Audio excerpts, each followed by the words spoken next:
Nakita mo ba si Mama Regina?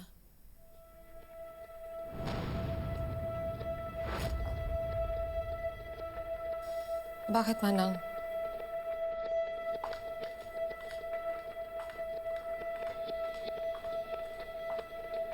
Balae. Don't call me Balae. That position is for extended family only and not for freeloading predators who can't keep their legs closed. Ano?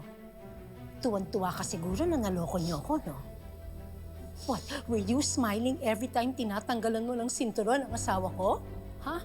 Were you laughing at me every time you were kissing his filthy mouth? Akala ko second-hand bags lang ang gusto mo. Yung pala second-hand affection ng asawa ko. I thought you were here for your daughter, but no. You were actually here providing extra service for the landlord. Nakakasuka ka! Mama, natukso lang po yung mama ko. Nagkamali po siya, pero hindi po siya masamang tao. Nagkamali, Marge! You make a mistake when you overcook the pasta or when you wear off-season couture. But what your mother did is she ambushed my marriage. I thought you were my friend. Pinagkatiwalaan kita. But you were just a professional scavenger na nag-aantay ng mga tira-tira ko. Regina, patawarin mo ako.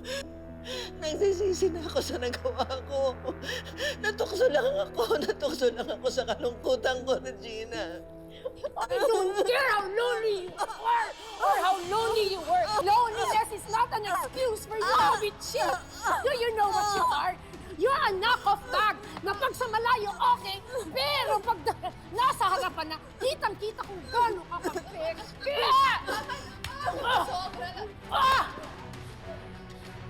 Ano? Sige, ipagtanggol mo pa yung nanay mo. It just proves how undignified you are, like your mother! Saktan mo na ako, pero wag mo lang sasaktan ang anak ko! Ma! Ano ba? Marge! Huwag mong sasaktan ang mama ko! Teka! Ano ba nangyayari? This two-faced woman and your father, they have been turning our house into a cheap roadside motel. Pinagtataksila nila ako sa sarili nating pamamahay. No, Ma. You must be mistaken. I'm not mistaken! Dad!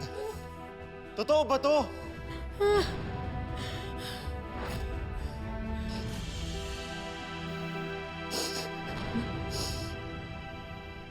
She was the one flirting with me.